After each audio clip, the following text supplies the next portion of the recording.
Welcome to another episode of the weekly crypto check-in, being recorded on March the 27th, 2024.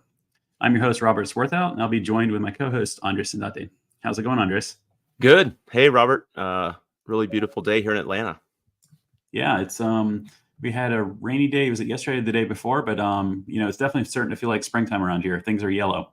So absolutely, all of our pollen. Yes. For those that haven't experienced a spring in the South, it's something different. Yeah, everything turns bright yellow. And it's makes your nose itch. So awesome. Well, maybe we'll just go ahead and jump in here. So we have our topics for today. We're going to kind of go over our Bitcoin ETFs, some Bitcoin exposure that's kind of interesting, kind of see what's going to happen there, a couple case updates, and Fidelity updating their ETH application. So why don't we just go ahead and start off with the Bitcoin ETFs, continue to set records. It's pretty, as someone that has never truly followed ETFs launching, I've been so fascinated by this. It's been something that, admittedly has been setting records. I think it's surprising a lot of people, even those in the industry. But it's it seems like every day there's a new record. We were talking about how it's the all-time record for consecutive days of net positive inflows. Is it over 150 days? It's 160 days set by JEPI. Not quite sure what that ETF is, but that was some time ago, I believe.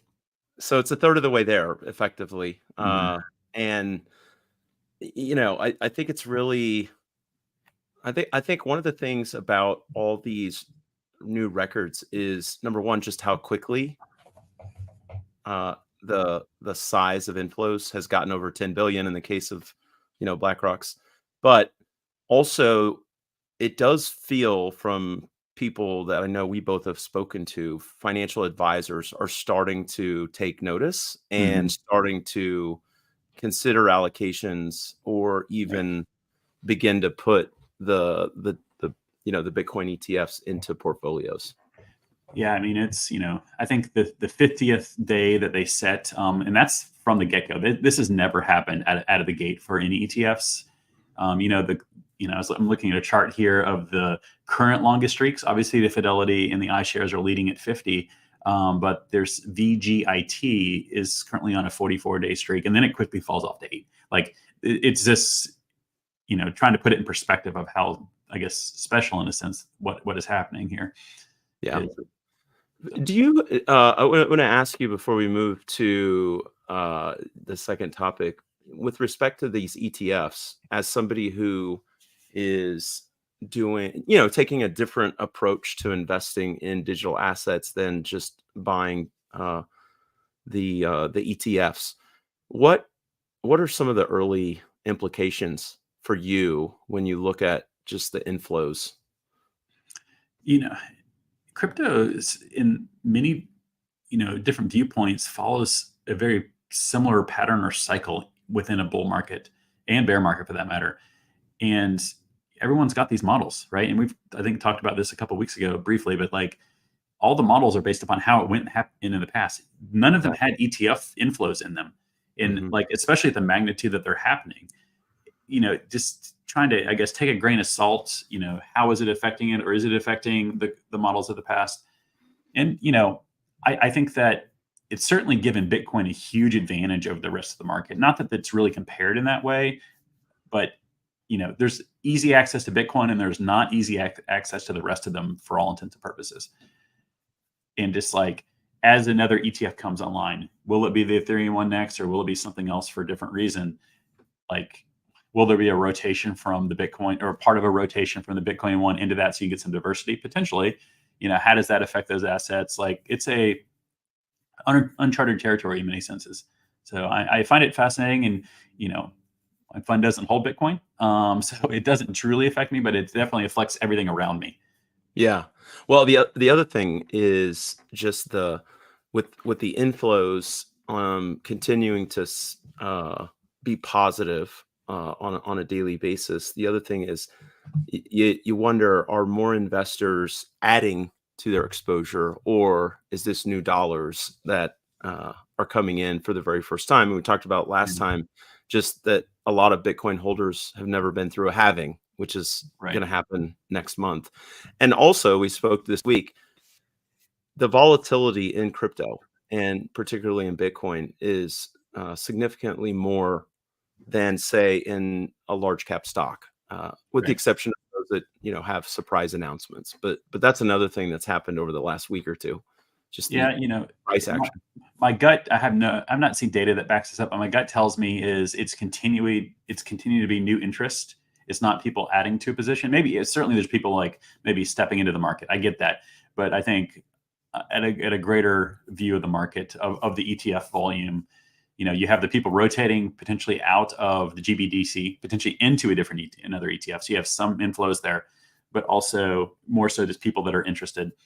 Mm. I saw today that PNC is literally about to turn it on for their brokers to be able to sell it to their clients, and Oh that's a wow. huge wealth. I mean, like, Yeah, that's a big announcement. I mean, PNC is one of the 10 largest banks and has a big, obviously, private bank, private mhm, wealth.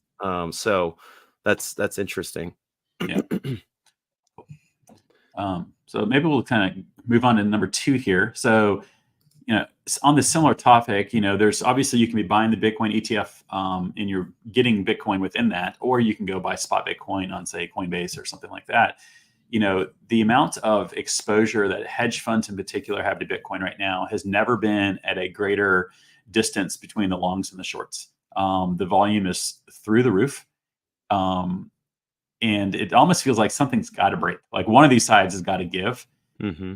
If you're looking at this chart that I have up here, it's almost mirrored. Like it's just gone vertical for the longs and basically hit the floor for the shorts, away from each other, I guess, away from that x-axis. So, is a short squeeze coming, or is who's going to win? Time will tell. Does the halving play into it? Anybody's guess is as good as anyone else's at this point. But just another interesting thing that I had ran across yesterday. Yeah, you are approaching and actively investing in the digital asset space, perhaps differently than a lot of the folks that are just buying clearly just a single token through buying Bitcoin ETFs.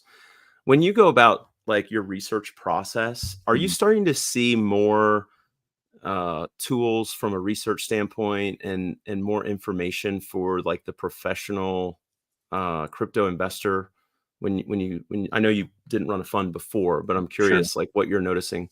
Yeah, I can't say that I've noticed tons. I've been on some calls recently with some prime brokers, and they're offering up their research pieces, which I guess that's more of a traditional way of doing it. That's not how I go about my research. Hmm. I've never actually asked to see a report. I should actually just read one to see what's in them, from the standpoint of like what others are finding interesting. In some sense, I kind of don't want to be biased either, and kind of be fed information. I'd rather have it find me or seek it out personally. So, Yeah. Well, speaking of seeking out personally, one last point on the second topic about institutional and you mentioned PNC approving the ETFs on their platform. I think we were talking about this earlier. One of the larger crypto conferences that happens every year is put on by Consensus, and this is the first year, at least that I've noticed, mhm. um, since I've been following the space, that they're literally providing access to financial advisors and RIAs or wealth managers like free to attend the conference. So they come to a day of content, Mhm. presumably to learn more about the space, and then have access to the whole conference. This is definitely a push by this industry to try to get in front of these influencers and gatekeepers. Yeah, we were there last year. It would Yeah. have not been a place that you would have thought you found a single one of those type advisors there. So Right. I don't know if they're keeping them in a separate room or if they're getting in a mix in the normal crowd, but it's cool to see the evolution because that's important, at the end of the day. And education for that crowd. I know that there's something called DAC FP. It's basically directed at the financial professional, trying to teach them Hmm. about crypto. It hopes to probably get you a mile wide and an inch deep, and then you can kind of explore areas that you think are more relevant to what you need to know. So, Yeah. Well, I know this third point is one, Robert, that you've spent a fair amount of time following. What's the latest on the case between SEC and Ripple? Yeah, so the case largely wrapped up last summer, in July the 13th, and at this point, we're in the remedies portion, basically negotiating between the defendant and the plaintiff, um, what penalties or lack thereof should happen.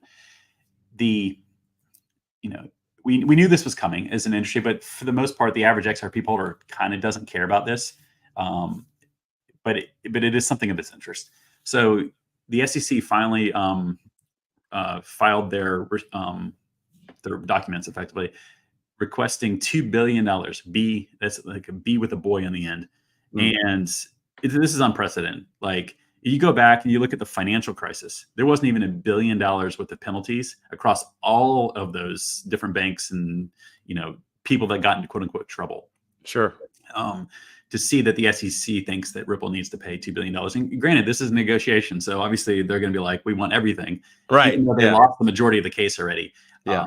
So the $2 billion breaks down to a request for roughly $900 million in disgorgement, and then roughly $200 million in prejudgment interest on the disgorgement request, and another $900 million in penalties. It just blows my mind. Like, my hunch is the SEC gets, at least from the penalties portion, they get less than $100 million, because the vast majority of it, if you break down where Ripple sold XRP to institutional clients, if you break it down, I think 80-something% was done outside the US. So it's not even in with the jurisdiction of the SEC. And then you couple that with, and Ripple said this publicly, that for disgorgement to actually be a thing, the SEC recently lost on this in court. For disgorgement to be a thing, the other party had to have lost money. Well, none of the parties have lost money on the XRP that they bought from Ripple. So, like, what are we talking about here? Like, does the disgorgement go away? Then does the interest go away? And are we left with just some kind of penalty? That's what I think happens, but it's nowhere close to $2 billion. My guess is it's less than 250 million, probably closer to 100 million. Just kind of guessing there, but it feels more of a gut that is correct in that sense. So. Yeah, you're almost like an arbitrage investor with this one. I know that's not the strategy, but trying to sort of, if you were like trying to predict the outcomes of a court case and how it's going to get settled, but ultimately, in most cases, there's a settlement, and this is sort of, like you said, the opening salvo. So it seems like they went for a big headline number. Yeah, they being the SEC. Yeah, they being the SEC, and then Ripple has 30 days to do their reply. Brett Garlinghouse and Stuart Elderati, the chief legal counsel of Ripple, have publicly said on Twitter, like, they look forward to having their voice be heard in the front of the court, and they look for a fair judgment and all the things. All the things that they should be saying is what they're saying. But Right. At the end of the day, I think if the SEC wins on a lot of this stuff, it's in my opinion not necessarily to. I mean, it's certainly they want to beat Ripple, because Ripple beat them in any other portion of the case. But they want to scare a lot of other people within the industry to kind of like get in line and don't test this. Yeah. And Ripple's taking the opposite tack, like, oh, we're going to test you and we're going to beat you. Has been their strategy. So yeah. Before we move on to Fidelity and the update to their ETH application, I'm curious, when people hear the SEC is suing Ripple, that's the company, Ripple the company, but the token that Ripple I guess issues is different. It's a token called XRP, and the whole case stemmed from whether or not that was a security or not. Yeah, so I'll correct one small thing. They don't issue it, but they are the biggest they're the biggest owner. The biggest owner, and also the biggest proponent of trying to get its use case out there. Yeah. It's what Ripple does with XRP and doesn't do with XRP does affect the market. The SEC would like to think that it's 100% of the time. There's certainly other projects and companies outside of that are trying to use XRP or use it in some way. It's been a long journey as an XRP holder, depending on when you bought in. But at the end of the day, it's one of the projects that they're trying to solve a problem that is so entrenched. They're trying to replumb the financial system from a banking payments / cross-border payments perspective. I'm not quite sure they could have chosen anything more difficult to go after out of the gate instead of trying to have smaller cases. So, hindsight's 2020. Would they have done something different? I don't know, but I look forward to the case being behind at least Ripple. Does that mean the SEC doesn't go after somebody else? Who knows? Yeah. I mean, they're kind of going after Ethereum a little bit right now. It's not really publicly a case yet, but they're certainly investigating, and that's unfortunate. We just need Congress to do their job and kind of clean this mess up. Yeah, provide a little bit more clarity, because uncertainty in this market and a lack of regulation is certainly keeping a lot of institutions and a lot of investors sort of on the sidelines. Well, we mentioned Ethereum. Let's talk about Fidelity, and when you put in here the news that Fidelity's updated their application, maybe we could step back and just talk about the process of registering an ETF, because it's an ongoing dialogue with the SEC, effectively. Right. So, is the way that I understand it, there's multiple pieces or multiple entities that get involved. There's the sponsor, there's the authorized participant, I think it's what AP, and then I think there's even two other pieces that I don't remember the correct description of. But at the end of the day, a group of people come together, they file an application. I believe it's an S1 still, and the S1 kind of lays out, this is what we're selling, this is what we're doing, this is how we're going to custody it if it's a digital asset, and all those different pieces. Again, like I said up front, I've never followed an ETF process before I followed this Bitcoin one, and it's been fascinating to kind of learn. It's not as simple as it seems on the surface. No. BlackRock says they have an ETF. BlackRock's not really even holding the crypto. They have a custodian. They have someone else that's managing, buying the crypto. I don't know if it's the most efficient process, but it's definitely the process that we have in place now. That's right. Yeah. These products, all these registered products, which, ETFs and other exchange traded products, registered funds, mutual funds, etc., they all fall under a regime that the SEC has outlined. And so there's all these processes and steps, which does provide, I guess you could say, belt and suspenders for the retail investor, the individual investor, but it does, in the application process, allow for the issuer sponsor to take comments from the SEC's lawyers, and then, in this case, modify the application. What was the modification that they made this week? And speaking of Fidelity. Yep. So I don't think I've mentioned it on this particular podcast before, but on another podcast that I record, we've talked about how the Bitcoin the Bitcoin ETF is very cut and dry. You either own it or you don't. There's nothing else. There's no cash flow. There's nothing else to go along with it. Ethereum is, in anything that would come along that's going to be ETF that is proof of stake. You can think of it as cash flow. I mean, there's or like an interest type reward by holding. That's the rewards of being part of the system and literally staking your claim. So they updated the application to talk around the proof of stake piece of that and kind of how those rewards are going to be, dealt with.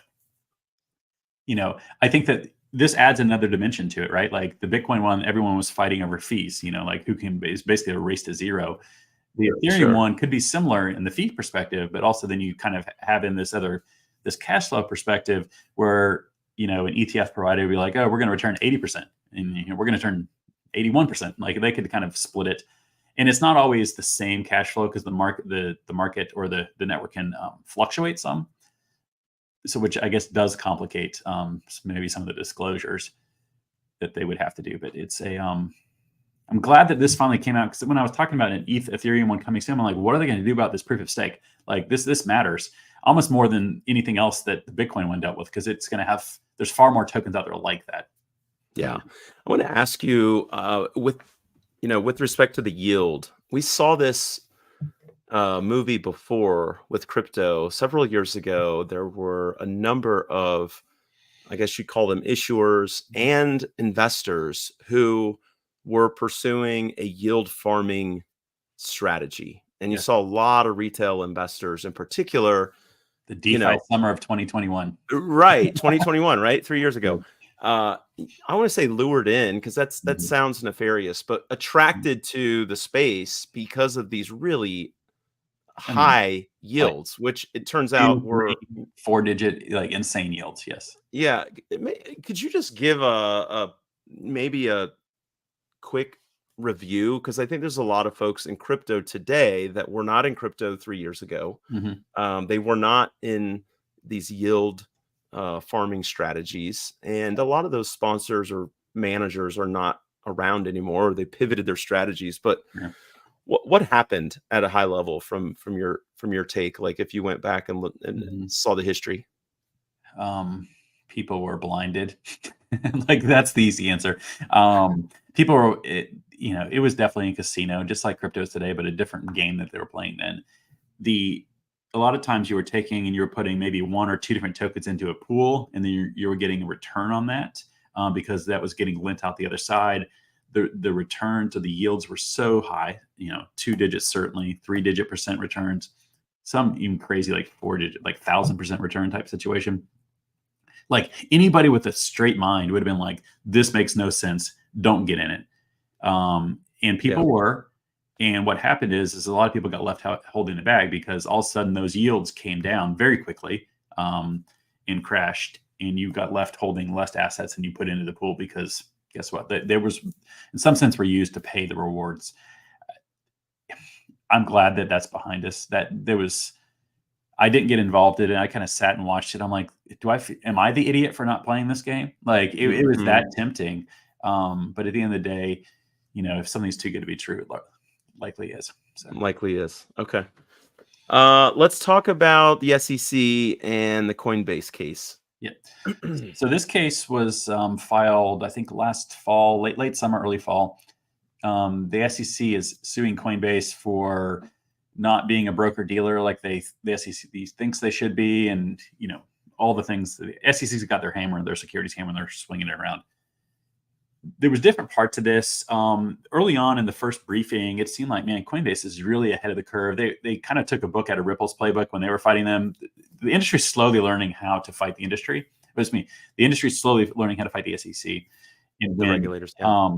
And the Coinbase part is interesting because there was, I think, 5 or 6 different counts that they were like fighting over. One of them was the idea that Coinbase has what they call a Coinbase wallet. It's an iPhone, Android app, allows you to interact with Ethereum and a couple other blockchains. And at the end of the day, it's just some software. It's not like admittedly, there's no broker dealer there. The SEC was trying to claim that wallet app was a broker because it was facilitating the buying and selling of crypto, outside of the normal centralized exchange that everyone knows as Coinbase.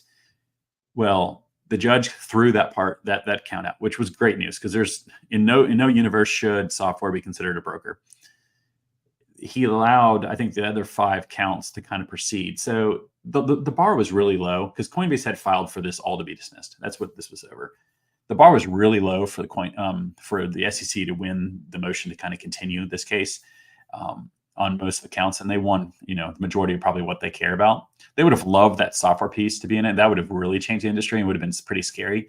But had the judge left it in now, it doesn't necessarily mean that they're guilty or anything's wrong with it. It just would. It needs to kind of move and kind of do its normal course through the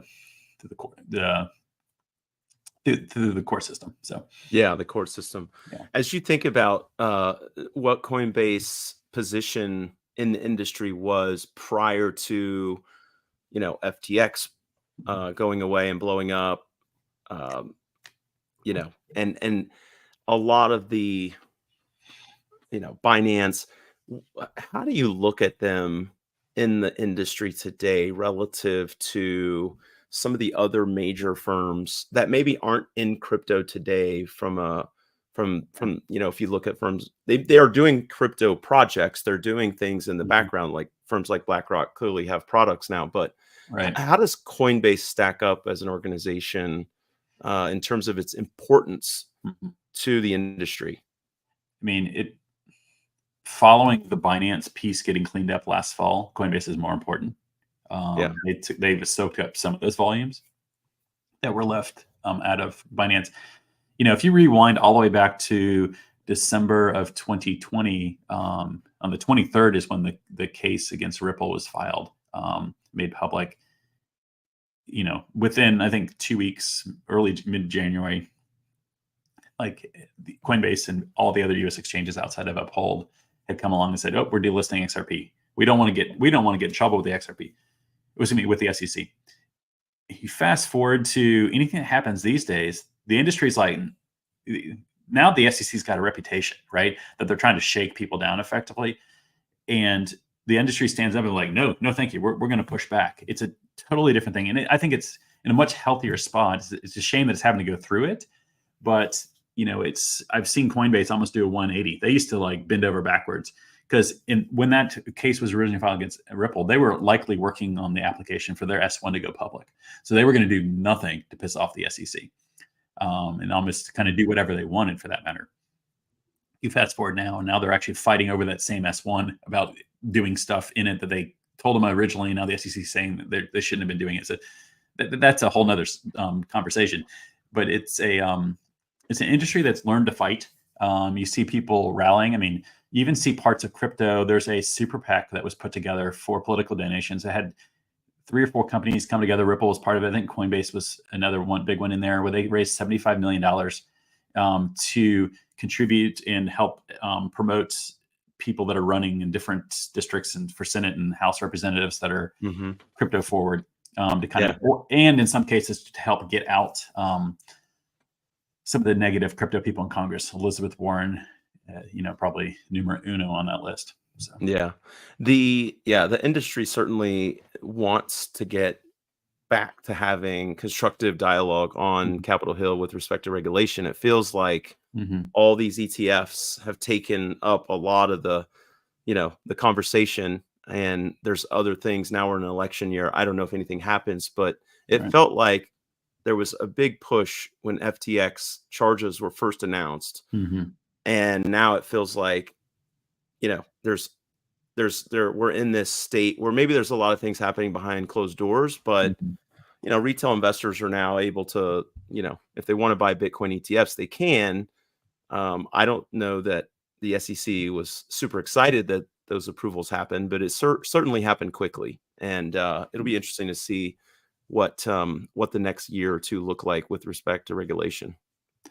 Yeah, I'm just trying to review some quick notes here, because I have, in the last week or two, I read a small little piece, I'm not going to find it here quick enough, about how apparently some progress has been made, likely behind the scenes, or not as much out in the open. About, some stablecoin regulation.